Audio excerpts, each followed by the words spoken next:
يلا زعيم. استاذ محمد موسى، عضو مجلس اداره النادي المصري والمشرف على الفريق الاول.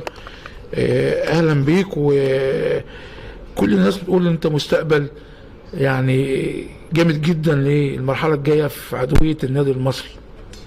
ازيك يا كابتن طارق؟ منور الدنيا طبعا، ومنور قناه الشمس، وده حقك الطبيعي وحقك اكتر من كده كمان يعني.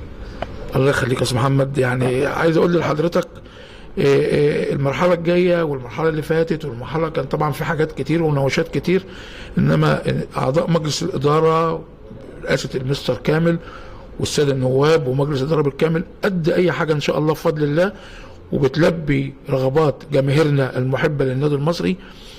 الصفقات اللي هي موجوده حاليا ان شاء الله، في هناك اخبار كتير من الدوله في بعض المواقع ان في هيتم تعاقد مع صفقات